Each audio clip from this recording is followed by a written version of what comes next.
咁我哋咧今日咧就講四君子順氣碌碌。咁呢個四君子順氣碌碌咧，咁就其實咧就用咗好多年噶啦。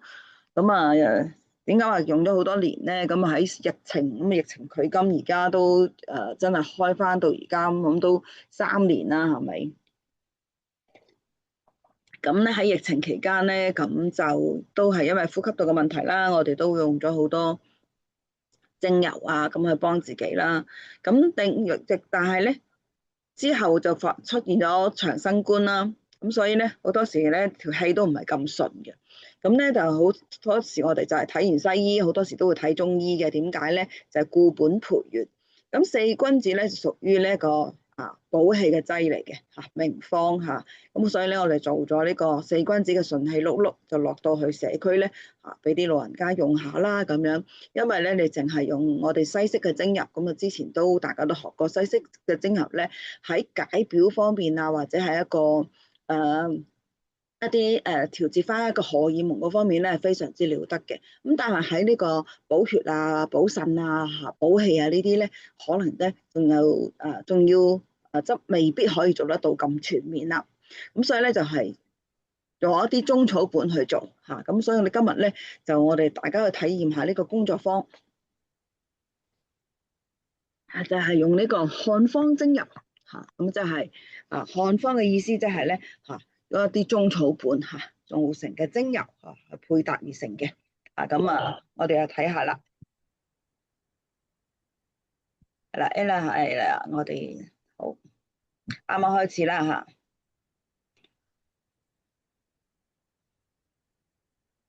咁我哋咧就疫情之後啦，頭先我哋講咗啦，咁我哋有啲咩困擾咧？咁樣就算唔係疫情之後，發覺咧，我哋年紀大咗的話咧，都係有一定嘅以下呢啲問題咧去困擾嘅氣虛乏力咁呢個咧都好明顯嘅就係有時真係唔多想講嘢嘅，係咪啊？咁另外咧就係好攰，好容易攰，係咪啊？都唔想喐咁呢個咧就係喐一喐都覺得係好攰嘅。咁呢個亦都係好多長者會遇到嘅問題嚟嘅咁跟住咧就係覺得哇隻腳咧抬唔起咁樣嘅成身都好似好重咁樣嘅咁喐一陣又係啦，手腳都冇乜力咁樣咁都有啲人就我想去運動噶，咁但係咧喐兩又喐唔到啦咁樣即係好想瞓覺咁樣都唔知好攰。跟住咧就係嗰個脾胃咧就消化咧又麻麻咯喎，係咪有啲脹氣咁樣咁啲脹氣喺邊度嚟嘅咧？就係因為咧脾胃唔好的話咧，咁個消化力有限咁所以咧嗰啲氣咧總係咧去唔晒排唔到出去咁所以咧就會令到自己咧哎呀呢樣唔得嗰樣唔得咁樣咁同埋食得唔多咁仲有一樣嘢咧之前喺一個免費講座裏邊咧講大便嗰個形狀，講到腹瀉腹瀉其中一樣嘢就係咩水多嘛。咁你脾唔好的話咧，啲水化唔到啦，跟住咧就會容易有腹瀉呢個現象嘅。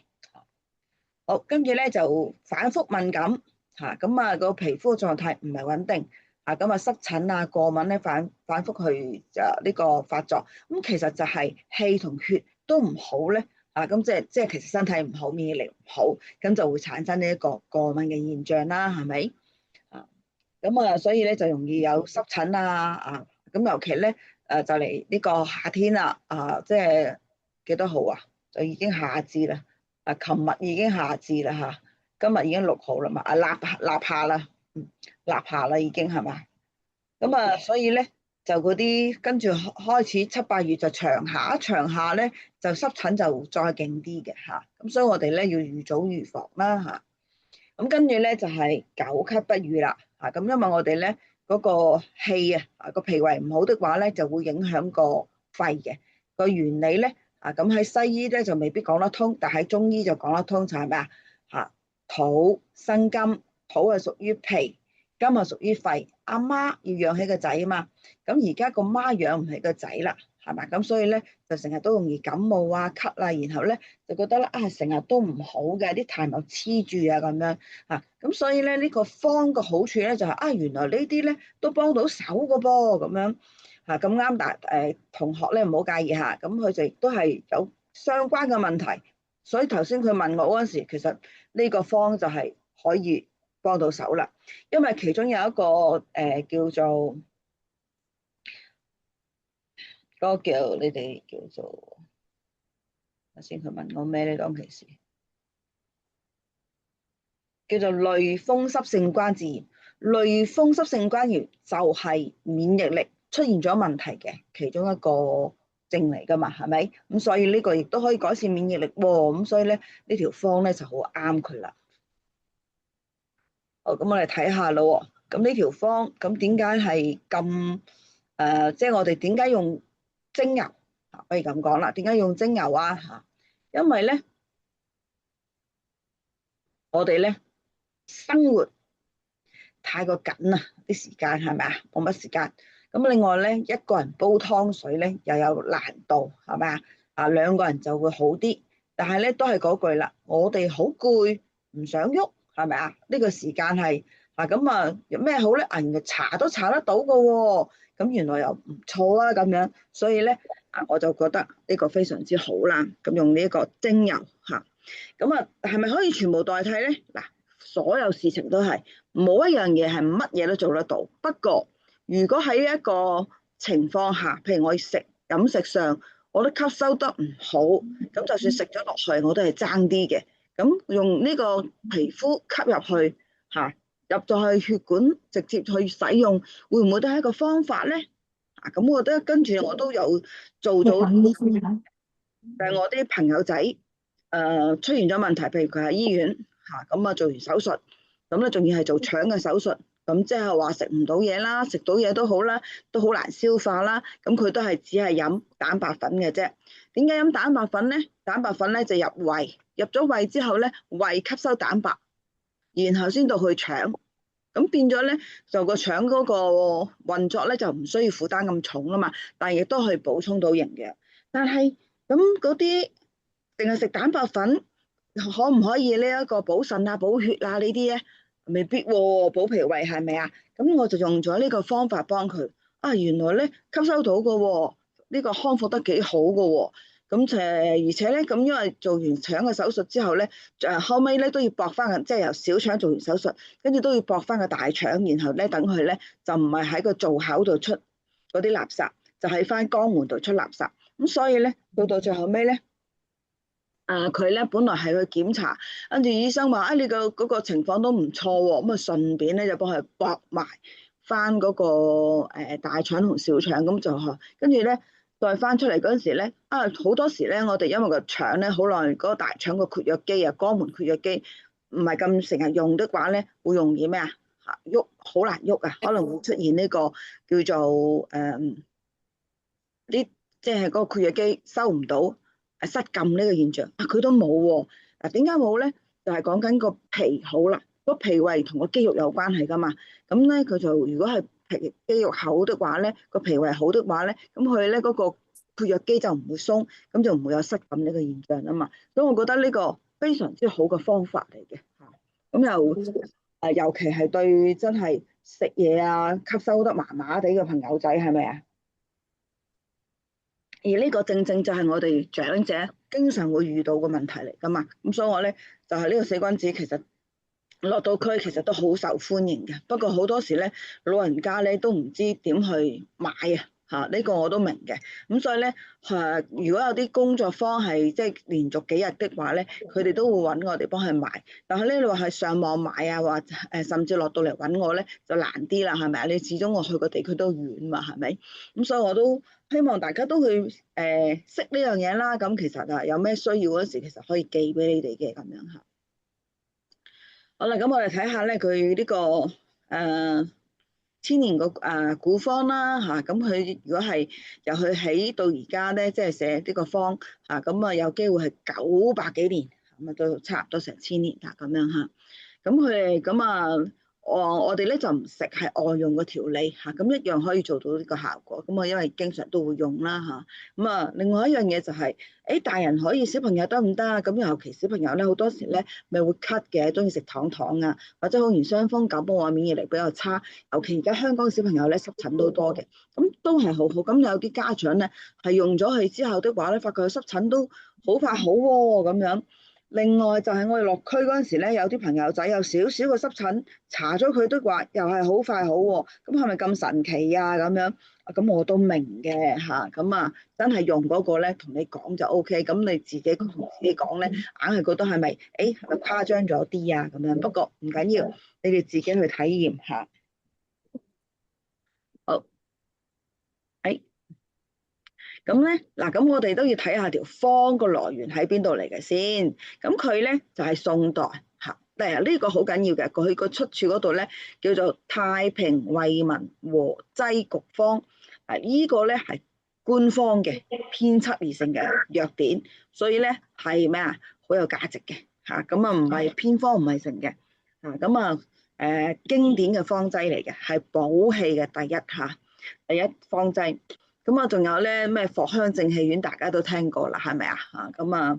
呢啲咧都係呢本書出嘅咁呢個咧係中國歷史上第一部由國家頒發嘅成藥典，即係宋代嗰陣時由官方編輯嘅，所以個方咧唔係我作嘅，其實係有根有據，同埋用咗咁多年咁所以咧大家咧就可以好放心，只不過就係大家擔心嘅就係咁嗰啲中藥喺邊度嚟㗎？咁中藥一定係中國嚟㗎啦嚇。咁佢用咗呢個二氧化碳萃取法，咁攞出嚟，咁你好唔好？係咪真係咁樣㗎？嗱，呢個同我哋讀中藥，然後攞住個藥材去鑑別咧，係難啲嘅。咁但係咧，我自己本身就試咗先啦嚇。咁就靠聞個味啦，係咪啊？咁另外啦，自己會用啦，咁去真係去做呢樣嘢啦。係咁其當然你話我可唔可以用其他方法啦？咁樣嗱，用得其他方法咧，成本就會高好多嘅。咁我都明，咁所以我咧係自己試咗先啦嚇。尤其就係咁我哋呢個方咧組成咧就係人參、白術、茯苓、甘草。咁話就係話用人參。咁就可唔可以改過唔用人參嘅咧？其實而家咧都有啲人咧係就算好似我咁啦，有時都未必會用人參嘅。點解？因為有時咧，我哋落到社區咧，人參咧可能有啲對有啲朋友仔嚟講咧，大補咧未必係一件好事。咁我就會改用黨參嚇，不過克數係呢個係喺個書嗰度寫咗嘅。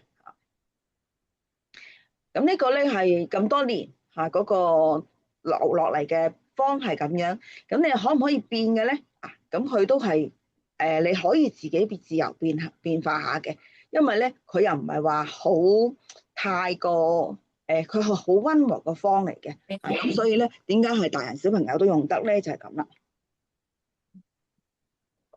咁所以大家如果用過用過四君子嘅同學咧，都知道佢都幾好用。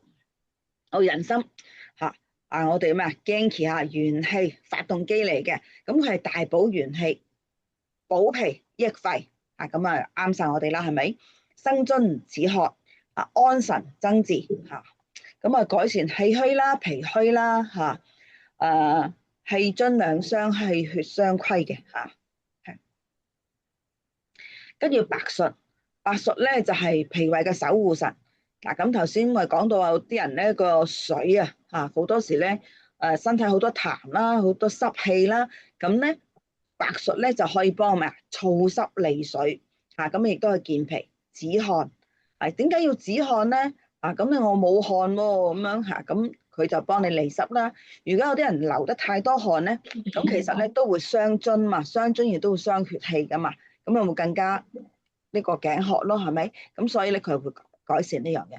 但係有啲人咧就係咩太虛咁個毛孔咧鎖唔緊，所以咧就流汗，呢啲叫自汗，亦都係會傷津咁所以咧呢個咧就可以幫你咧鎖個脾胃好翻，鎖翻好個毛孔，就唔會漏水啦咁另外咧佢就會咩透過呢個可能喺小便喺呼吸呢啲咧，將啲咩水咧係咩流走佢，咁所以咧就會減少個水腫啊呢個。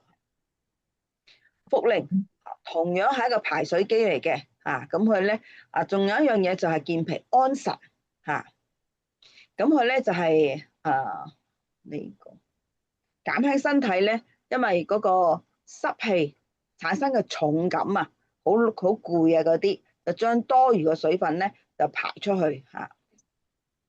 咁你飲完之後或者用完之後咧，你發覺誒個人輕啲嘅喎，行路都會咩輕鬆啲嘅。甘草甘草咧有兩款，一款咧就係怎生嘅甘草，一款咧就係蜜餞我哋叫炙甘草就好似我哋燒雞肉咁樣，燒到差唔多啦，就然後塗啲蜜糖落去，煨一煨，燒一燒佢，咁呢個叫炙啦嚇。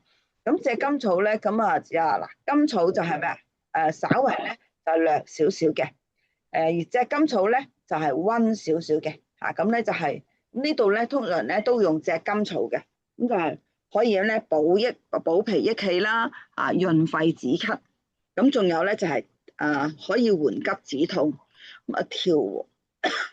調和諸藥，即係咧你咁多種藥咧加埋一齊嗰陣時咧，感覺去即係令到佢咧大家咧都係咩互相配合嘅，而呢個方咧係非常之好嘅，佢真係咧喺配伍方面非常之妙啊！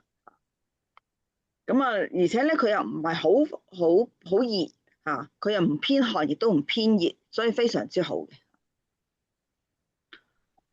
咁佢咧最好嘅特點就係溫下，雖然係溫，但係好溫和唔寒唔燥，補而不盡，即係唔係太補，溫而不熱，溫得嚟又唔會話去到你好燥熱，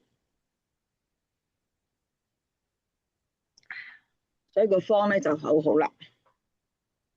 好，咁我哋睇下咯。四君子咁咩人啱用咧？咁樣第一先天不足，咁你話我係咪先天不足啊？咁樣嗱，咁呢個咧我都咁多年人啦，咁其實咧未必先天不足，但係可能咧後天咧都七七八八啦，用得係咪啊？咁可能咧亦都係因為生活嘅問題啦，飲食可能三餐唔定時以前做嘢好勞累思慮太多咁呢啲咧都會損傷脾胃嘅咁所以咧就係一係就係之前媽媽爸爸俾你嘅唔夠，咁已經爭啲咯，然後咧就係喺我哋咁多年嘅生活裏邊咁冇一個好好嘅生活習慣咁所以其實咧我哋而家好多時咧都係要學一個生活習慣習慣咧係慢慢形成嘅，好多時就係我改唔到噶啦咁樣。其實你以前都係慢慢形成噶嘛，其實係可以改嘅。不過你願唔願意去改啦？改變一樣嘢的話咧，一定係要靠自己。你想唔想？人哋話俾你聽，你去改係冇意思嘅。其實我落區做嘢咧，我都見到好多嘅，好多好嘅嘢咁其實咧，就例如呢個生地熟地咁簡單嘅兩味藥材，又平靚正，補氣補血唔係補腎補血咁我哋好多時父老骨頭行得差，咁點解補腎咧？因為我哋嘅腎氣咧就係嚟自咩？先天父母俾嘅，用咗咁多年都七七八八啦，係咪？咁所以咧啲腳成的話咧腳行路成啲腰骨好多時都會痛咁佢咧就係幫到手啦。咁生地熟地，咁點解要生地咧？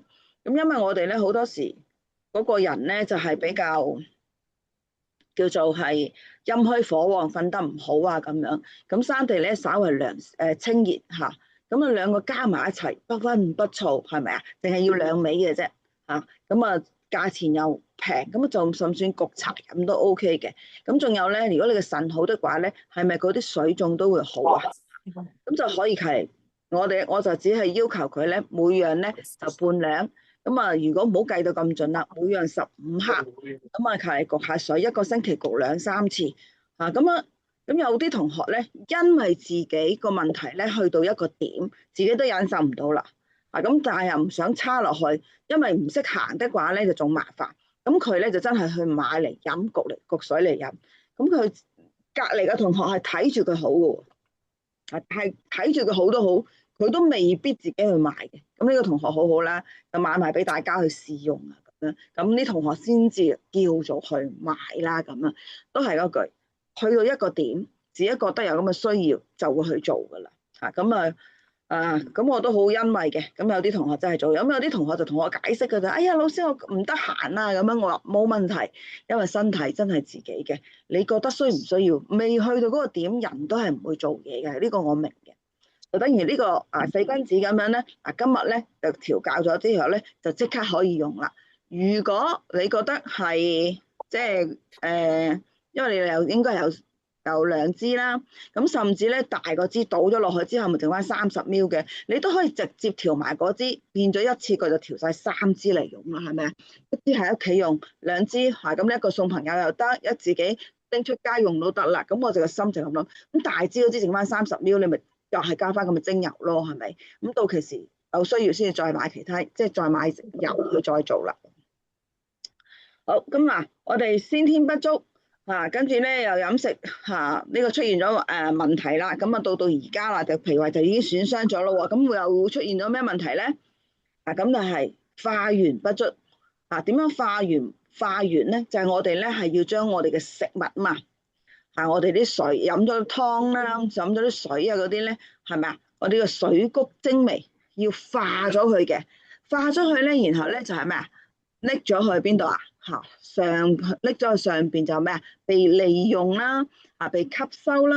好啦，有啲唔 OK 嗰啲咧，唔要嗰啲咧，就拎咗去下低我哋嘅軸啦。咁去咩啊？去到大腸嗰度啦，俾翻啲腸去吸收運化出去啦，係咪啊？大便出咗去啦。咁所以呢個咧，如果我哋脾胃唔好的話咧，個脾氣唔係講緊我哋發脾氣，係真係講個脾胃個脾嗰個氣咧不足的話咧，就運化唔到。咁運化唔到的話咧，好似個胃嗰啲咪消化唔好咯，咁咪會滯住喺度咯。咁呢我哋咧就係要脾胃好，我哋先至可以消化得好啦。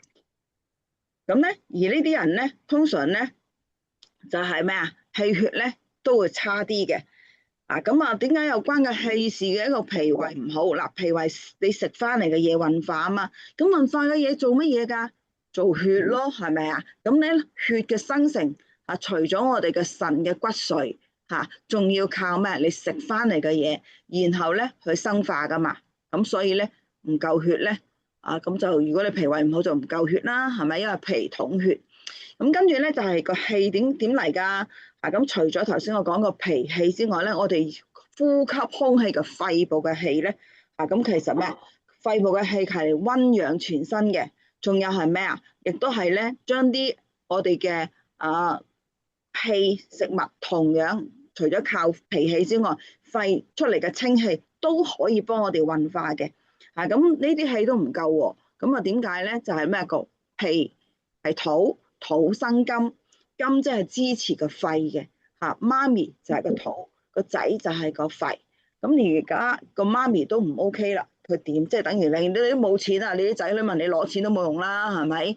咁所以咧就滋養唔到個肺，咁所以個氣就唔夠啦。咁個一氣唔夠的話咧，啲氣上唔到面咧，你見到啦，呢個氣係可以走勻全身噶嘛，佢唔夠氣煲唔到上去咧，咁呢個面色就比較差。咁所以照下塊鏡，咦，面色差咗喎，咁你就知道脾氣係咪啊？爭啲啦。咁另外係咩啊？個累及子肺就係咩啊？頭先講啦，個肺累到啦，咁就會點啊？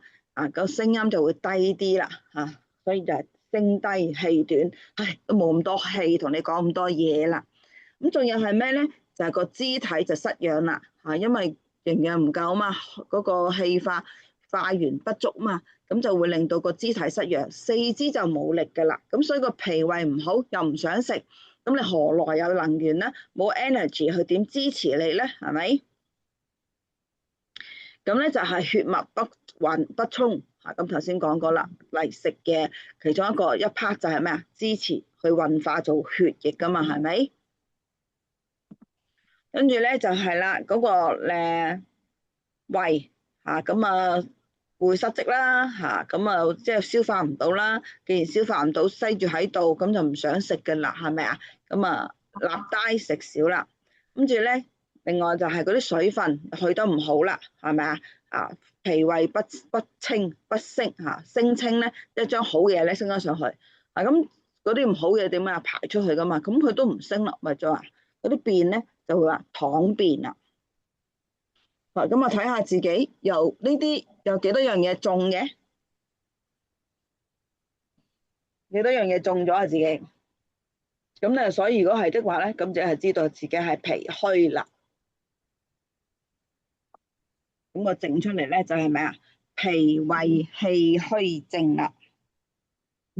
咁我哋咧就俾個方劑佢叫四君子。咁我哋咧最主要嗰藥就叫君藥人參。咁佢咧就係補中益氣、扶脾養胃嚇。另外神藥咧即係幫助佢噶啦。我哋有個皇帝喺度係咪啊？咁啊邊個幫佢咧？就係神啦。咁呢個白術就幫佢嘅嚇，健脾燥濕、輔助運化咗嚇，咁啊又係幫助佢噶咯嚇，就係茯苓嚇，健脾滲濕，使就用佢啦嚇，咁啊就甘草啊，補中和胃嚇，咁啊甘草仲係咪啊？將所有嘢咧都係咪互相協調嘅。咁呢個咧就係諗下我哋條方嚇，我哋有知道自己咩原因先？因為咧脾胃差的話咧，好多時你哋諗唔到直接嘅原因嘅，我都唔知點解會咁嘅。咁其實因為係咩啊？係生活習慣形成，逢係生活習慣嘅嘢形成咗的話咧，大家覺得老馮噶喎，我係咁噶咯，一向都係咁，都冇問題發生，係咪啊？咁所以唔知道係咩原因嘅，但係呢啲原來係累積翻嚟嘅。咁所以咧後生嗰陣時咧，永遠都唔好聽人講噶啦。我哋出到去街，係除咗教長者之外，都會去到婦女會嗰單，講咩都好啦。後生唔會講，唔會聽嘅，我都冇呢個感覺，係咪啊？所以有時我哋話不聽老人言，啊，吃虧未必在眼前，但係總有一日會知道嘅，係咪？咁我都好幸福嘅，即係咁早咧就會接觸老人家啦。其實睇到老人家嘅一面，就會睇到自己將來嘅一面。所以咧就係要咩啊？我都好好去自己養生啦。咁養生為乜嘢咧？咁好老實嗰句，咁我自己譬如有啲活動出去做嘢的話，唉，即係真係唔好意思，嗰一刻唔舒服的話，哇，好真係好核突啦，係嘛？嘔到成地都係，又要人哋抹，又對人哋剩，幾咁即係幾咁唔覺意去。好啦，咁啊，另外有一次係做嘢喎，突然間個人唔舒服喎，唉，咁啊好彩冇 call 白車，係咪？有一次就 call 咗白車，咁其實咧去到呢個境界的話咧，我覺得就係話，我好似咧影響緊其他人啊嚇。咁當然，答自問心嗰句，如果人哋有事的話，我係唔會介意去幫佢，我亦都唔覺得佢會阻住我，因為佢唔想噶嘛，係咪？但係到自己嗰刻就係話，如果我做好啲我自己，我咪可能我係幫人嗰個咯，唔係被幫嗰個咯，係咪啊？咁所以我就對養生對我個工作我開始調整啦。所以你見我而家咧係好少教夜晚嘅書，盡可能咧就係日頭教書。咁你話咁，所以點解話我會錄製咗啊？咁錄完之後你哋自己咪翻睇咯，係咪啊？就原意就係因為我感受到，如果我再唔理自己的話咧，咁我身體每況愈下，咁邊個最受罪咧？其實都係自己嘅啫喎。你諗下，你啲小朋友有冇時間得閒幫你咧？未必。甚至而家喺香港嚟講，好多人都係咩啊？都係一單身嘅。咁你一定係更加要照顧好自己啦嘛，係咪？咁所以咧，我哋有時咧睇病因，自己真係察覺唔到嘅，唔緊要。咁睇翻你嘅症狀係咩啦？咁呢度所寫嘅症狀又有冇咧？有嘅，啱個咯喎。咁你就可以用啦，係咪？咁冇咁樣用唔用到啊？冇。就唔使用啦，係咪？咁但係咧，老人家咧總有其他嘢嘅，咁啊，所以你得閒聽下我啲書嗰陣時的話，我好似係呢樣嘢喎，咁樣咪用第二樣嘢咯，係咪啊？好，係啦，大家保重，係真係乖啦，上堂，係啊，呢啲係因為佢哋有付款啦，你哋可以免費聽，但係咧就唔翻錄嗰啲都唔會俾翻你哋啊，俾翻佢哋係咁啊。好，咁我哋睇第二根啦。好啦，咁呢個就係嗰條方嘅組成。哎呀，出咗嚟添。哦，OK，嗱，呢個人參去爐，咁我哋咧人參嘅頂啊，我哋叫爐啊，咁啊，跟住白術啦、茯苓啦，茯苓就去皮咁樣嚇。茯苓係菌類嚟嘅嚇，咁啊，所以咧你見咧茯苓咧捲咗佢白白地嘅嚇，咁我哋通常買茯苓咧就買卷嗰隻會好啲咁樣。咁而家出邊有粒粒，亦都係有片嗰隻噶啦。跟住佢就係益氣健脾啦。咁啊主治咧就係咩脾胃氣虛症啊，所以你嘅面部咧就咩萎白，即係冇乜面色啦。跟住咧就係乳聲低微啊，氣短乏力食少溏便。嗱，跟住咧就係咩脷苔係點噶？逢係唔夠血咧咁咧脾虛又通常都唔夠血噶啦。咁個條脷嘅顏色咧會淡啲嘅。咁寒咧就咩個脷苔就白嘅咁啊仲有濕都係白嘅。咁仲有呢條脷咧係咪有牙齒痕嘅更加係濕啦。所以脾胃差咧咁啊通常都有呢啲症嘅。咁我自己就係好多時有牙齒痕啦。咁脷苔而家好好多啦，就冇咁白啦，係啦，咁啊正常翻好多啦嚇。咁啊但係咧咁我同埋我條脷咧，我會成日都會睇條脷嘅嚇。咁啊，第一嚟睇有冇濕重啦，牙齒痕犀唔犀利啦，仲有就睇個脷尖，因為我心臟麻麻地啦咁樣。因為咧去睇醫生咧，睇公共醫生咧，咁佢其實佢係睇唔到啲咩嘅嚇。咁啊睇指數，咁啊淨係話俾你聽，哦你三高喎咁樣嚇，咁你驚你塞血管喎咁樣嚇，咁啊食藥啦，幫住啦咁樣嚇。咁我就因為我唔肯食藥，我要自己去調整翻，做運動啊，飲啲茶啊草本啊咁樣去調理翻自己嚇。咁就會我自己覺得而家都 OK 啊，血壓都正常啦，起碼唔使食藥先啦，係咪啊？咁你話咁飲茶嗰啲唔係食咩咁樣㗎？咁飲茶嗰啲藥食同源，我又覺得冇，即係其實我唔係咁，即係好似話唔係到個點嗰陣時，我唔係做得咁乖嘅。咁我又咁飲茶，我又未必話成日都會飲嘅，係真係最乖嗰段時間咪有事嗰段時間咯，係嘛？咁但係咧，你 check 住自己血壓都正常喎，身體 OK 喎，咁你就算係一個星期飲2-3次，我又覺得都 OK 嘅。咁等於有啲朋友就一個星期都煲2-3次湯啦，係咪一樣啫嘛？係。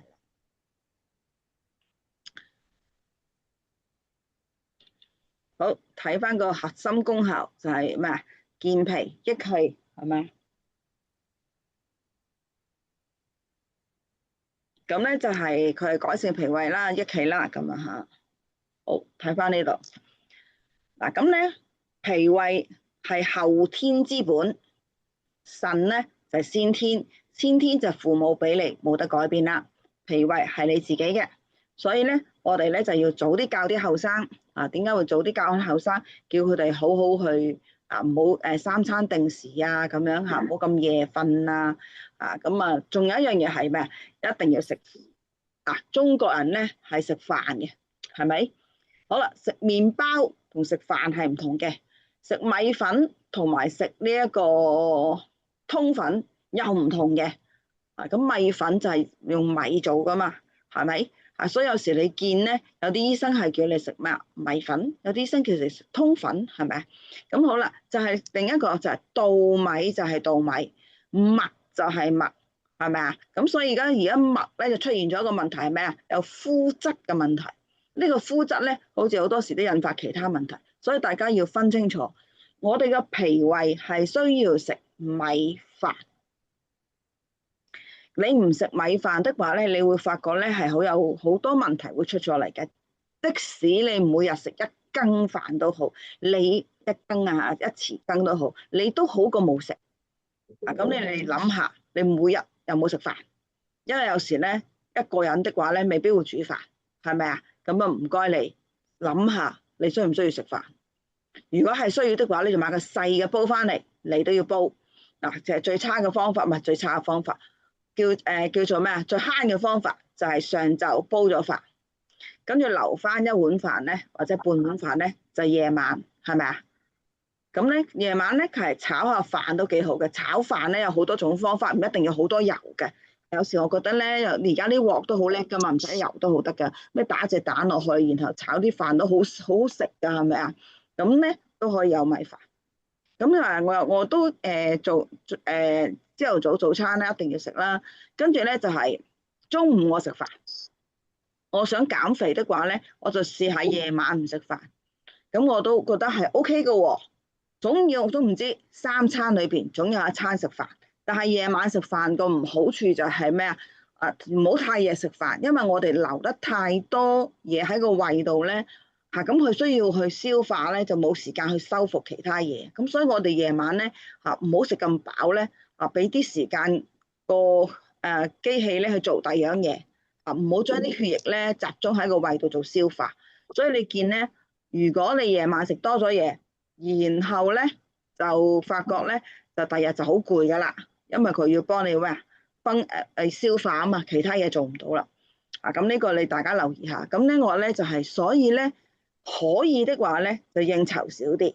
咁我發覺咧，我應酬多咗，夜晚食多咗嘢咧係攰好多嘅。但係如果我夜晚能夠 keep 到食少啲或者早啲食，通常我6點鐘食飯啦。咁如果就算食飯就6點鐘食啦，如果唔係的話咧，打後就唔好食啦。咁呢個 OK 嘅喎，可以嘅喎。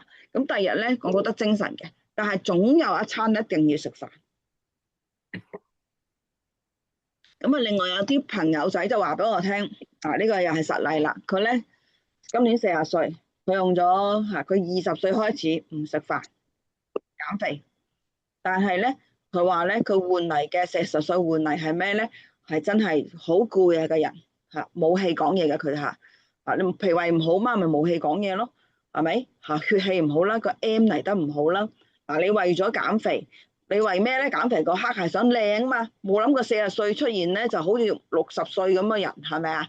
佢覺得好差。咁另外就係記憶力差，都唔啲氣都腳上唔到個腦，係咪啊？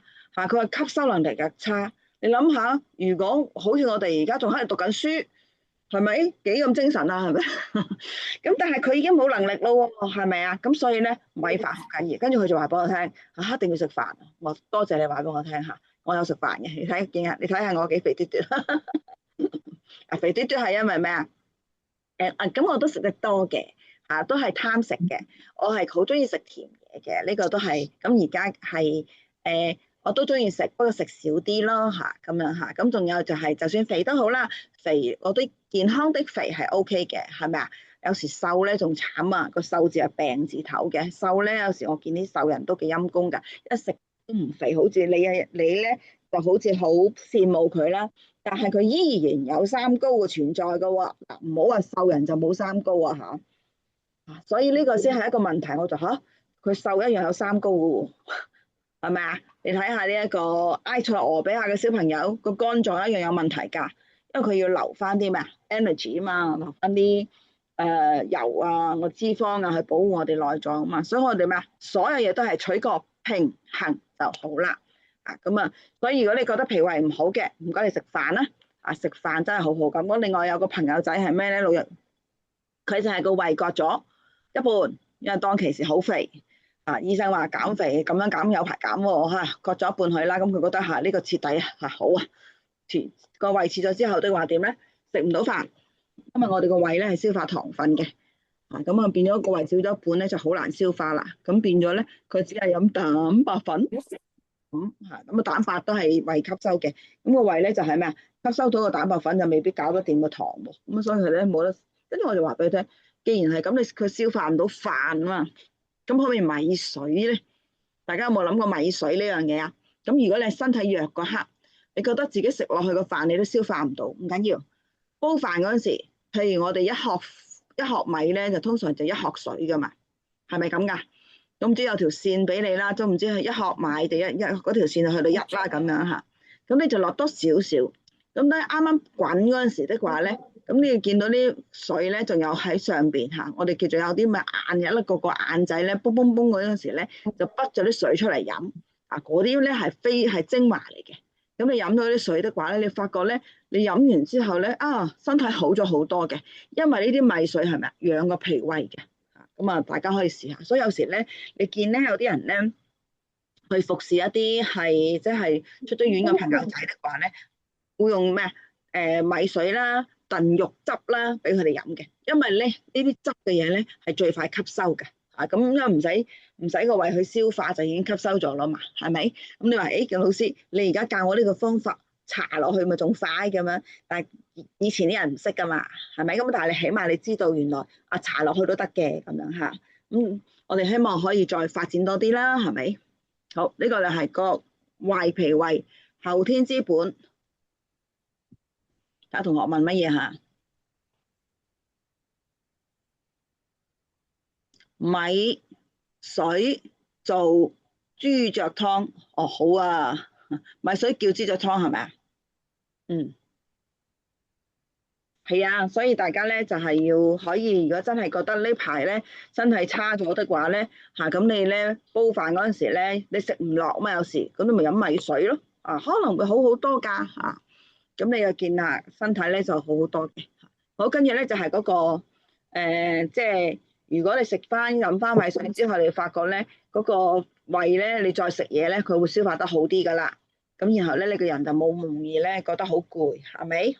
好，跟住咧就係濕濁內生，我哋身體需要水分，同時亦都要將啲水分咧推出去嘅。咁我哋個意義都係平衡，係咪啊？咁如果我哋咧水分唔平衡，嗰個脾咧運化唔到佢，將佢咧排唔到出去嗰陣時的話咧，咁我哋個水分咧就留喺大便嗰度，所以咧我哋個便便咧就唔會好似香蕉咁啦，就會溏便啦，黐嘅嚇。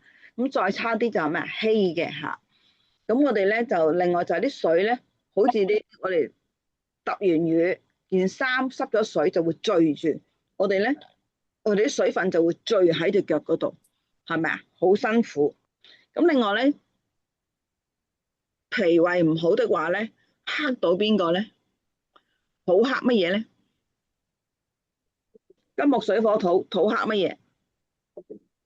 記唔記得？土會克住邊個啊？大家知唔知啊？金木水火土啦，咁土克咩咧？唔知。我哋移山，跟住咧填海，係咪啊？所以咧土係啦，土水啦，水係屬於腎嘅，係咪啊？咁既然我脾胃唔好的話咧，就會克住個腎咯。咁腎同排水有冇關係啊？有。係啦，咁就因為咁樣個關係的話咧，咁佢就啲水咧就多數停留喺四肢，咁尤其個腳嗰度，咁所以咧就係容易有水腫嘅現象啦。咁跟住咧就係氣血生化不足，咁個血咧就榮養唔到啦，個面都會蒼蒼白白啦，因為咧脾統血呢個緣故啦。咁另外我哋老人家好多時咧都係需要血氣噶嘛，血氣唔好的話咧，皮膚就容易咩啊？乾痕。痕都係都係老人家個專利嚟噶嘛，好多時係咪？所以我哋咧要去院舍嗰度話俾啲老人家院舍話俾老人家話俾啲前線嘅職員聽，點解啲老人家會痕有啲老人院就好啲嘅，識得去煲湯成，咁有啲都唔係嘅，都係煲翻啲普通湯，未必會明白呢樣嘢嗰時咧，佢哋都係補血嘅能力真係差啲。咁所以如果有四君子幫我哋按就好啦，係咪？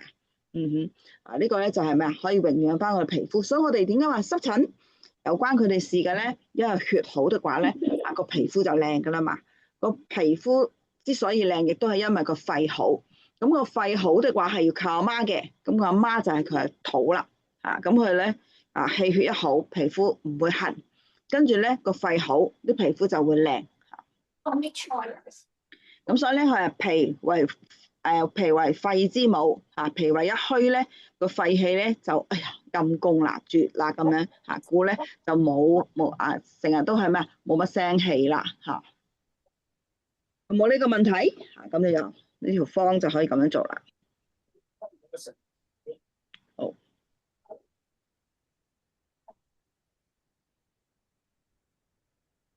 跟住就睇下自己條脷啦，係咪啊？咁啊，係條脷咧，好多時咧咩啊白啦嚇，有脷苔啦。咁有啲人咧中意擦走佢嘅，咁其實冇乜所謂嘅嚇，唔擦都冇問題嘅，方便自己睇。咁同埋個脷苔厚的話咧，好過冇脷苔嘅。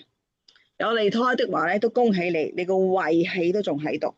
冇脷苔嗰啲人咧，係連胃氣都冇。咁我喺出邊咧就見到好多老人家咧，見到佢有濕，我都覺得佢有啲胃氣，有啲脷苔。哇！原來我聽日就係做嗰幾個咧，都係咧陰虛火旺冇脷苔嘅。咁啊，所以都係嚇。咁啊，希望係喎，俾四君子佢都好喎，我帶定啲四君子都好。嗯，就係咁嚇。一言驚成嚇，咁我聽日帶定啲四君子俾佢哋。好，咁啊呢個咧就係佢哋咩啊虛弱嘅表現啦。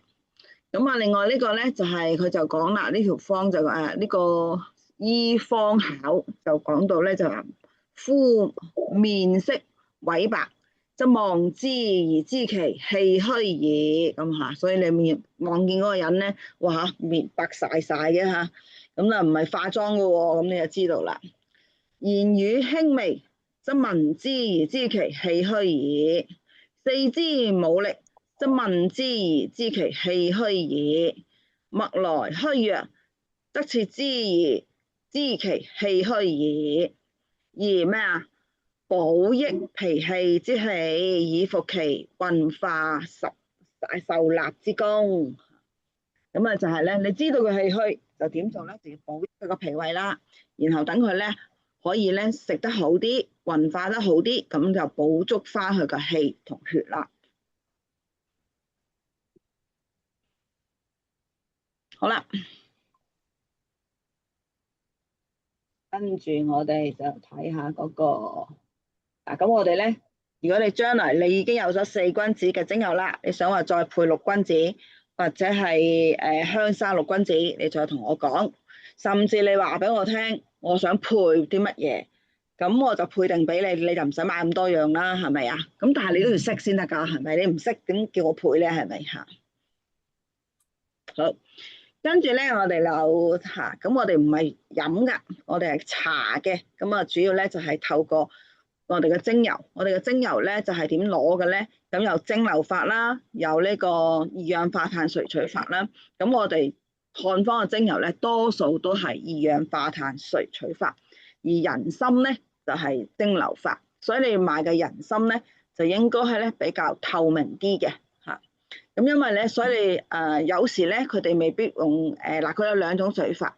如果你留意下，如果佢咧，因為有時咧，我買嗰陣時咧，佢係蒸餾法，有時咧佢就二氧化碳萃取法。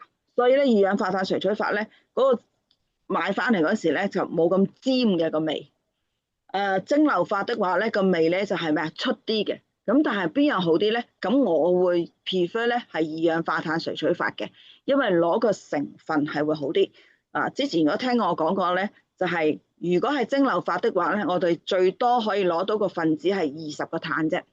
咁而皂苷呢個係一個好好嘅化學成分咧，係唔止呢個20個碳嘅。咁只有二氧化碳萃取法咧，先可以攞到個皂苷，所以係 prefer 係二氧化碳萃取法係多啲嘅。咁我哋解表嘅藥就唔同啦嘛，解表嘅藥咧通常都係咩啊？一啲富有香味嘅嘢，逢係香味嘅嘢會飄出嚟嘅，係咪香啊？所以咧，我哋個解表藥嗰啲咧，多數都係蒸餾法，即係等於我哋嘅西式精油，大部分都係蒸餾法，所以攞個成分的話咧，都係比較輕啲嘅個有效成分嚇。咁而我哋而家呢個係中草本嚟講咧，如果你想攞去有效成分的話咧，如果淨係靠蒸餾法咧，未必攞得到。二氧化碳就好好多啦。咁我哋攞咗佢出嚟的話咧，咁就好似頭先嗰個方咁樣，根據佢嗰個克數，我哋當咗佢做滴數，咁啊配落去。咁發覺咧，你直接滴落去咧，咁多支你係好難嘅，所以我哋係混晒佢，然後先至好似西式精油咁樣個百分比擺落去。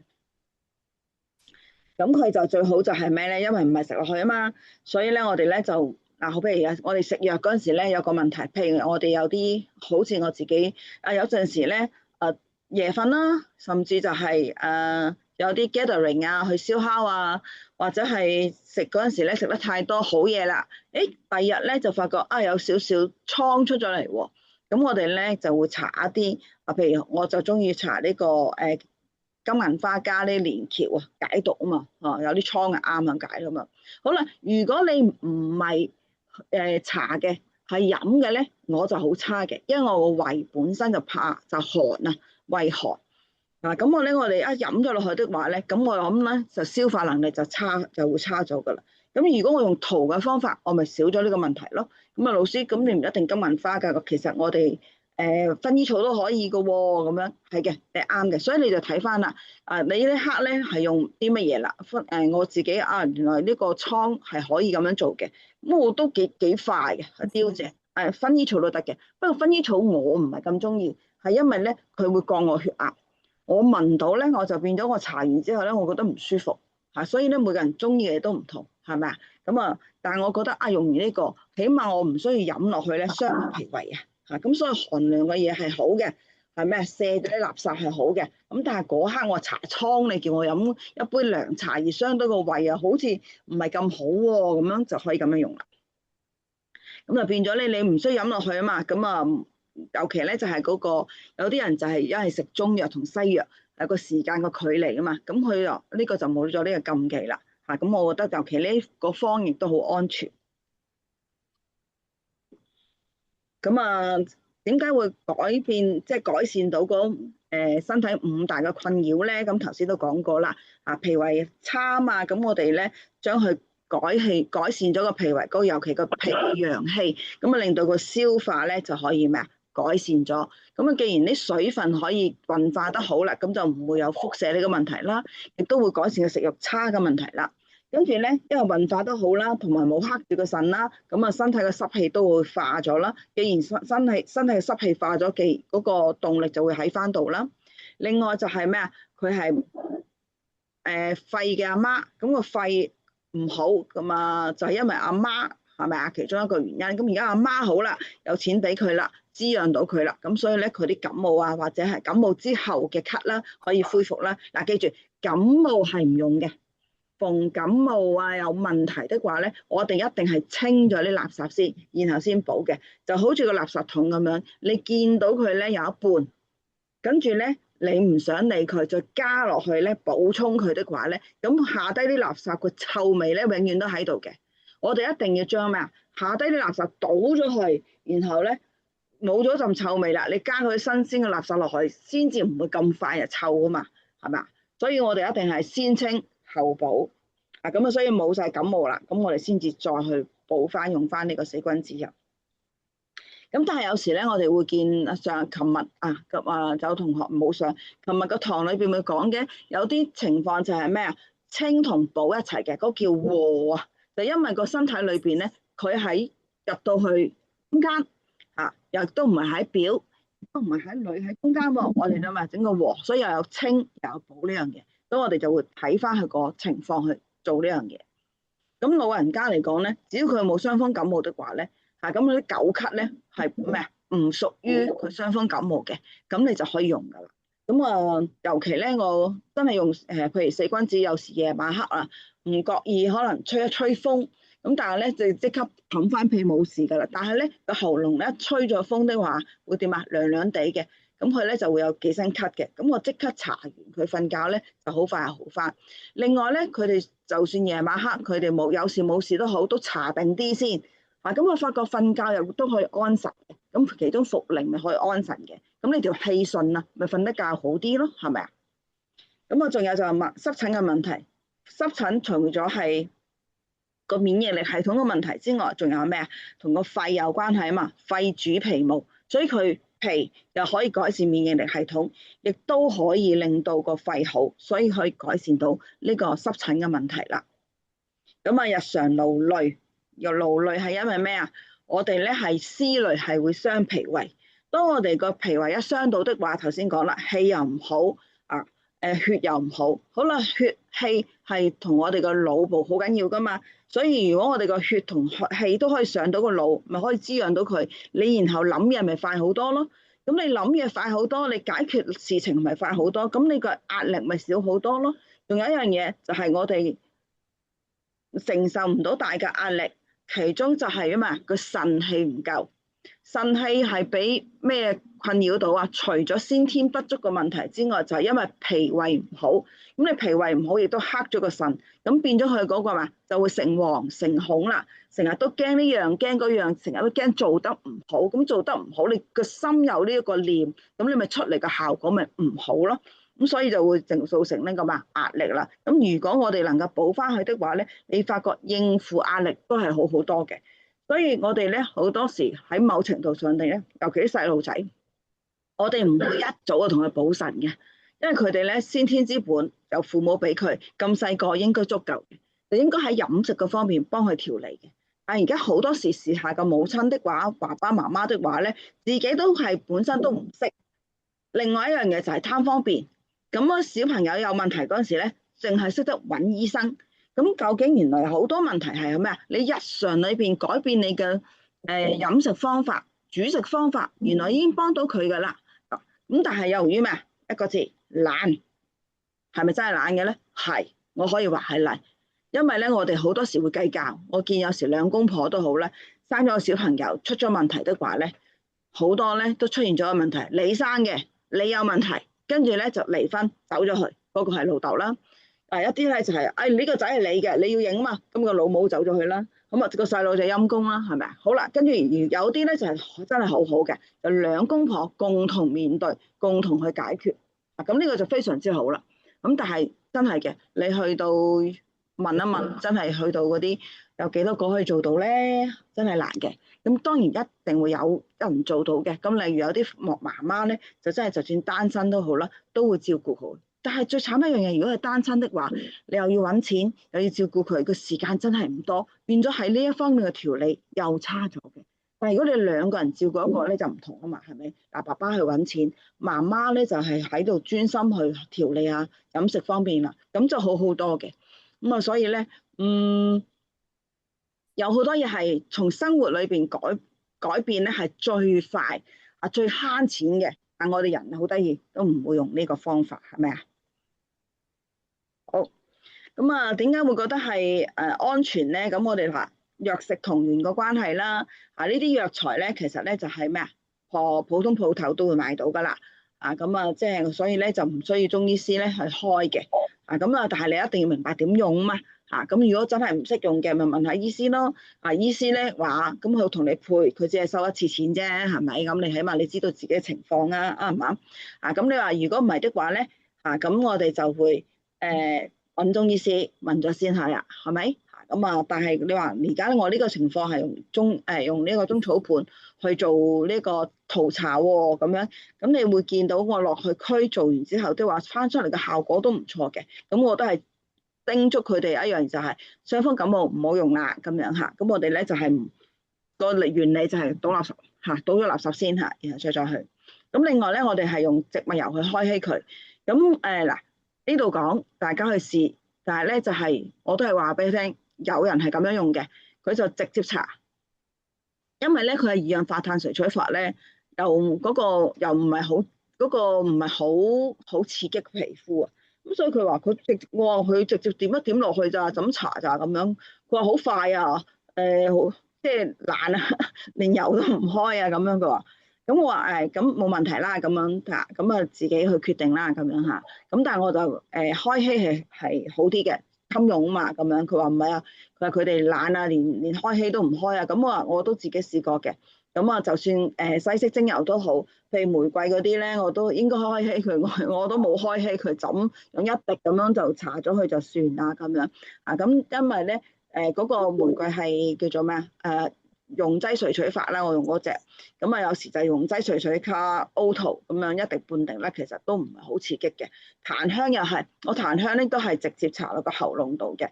因為咧檀香個好處係咩咧？尤其我哋呢啲咧，有時乾咳啊，教書佬咧好多時都係咩個肺都係麻麻咁樣乾咳，乾咳一搽檀香咧，佢個鎮咳能力非常之好，係一個沉香嘅檀香係咪乳香嚇，咁我都發覺檀香咧都好勁，乳香咧有檀嗰陣時咧混埋一齊又係好好嘅，咁啊可以咁樣枕搽就得啦。所以咧，如果你覺得係你可以接受到嘅，咁當然咧，我哋喺個脈門嗰度試咗先啦，係咪？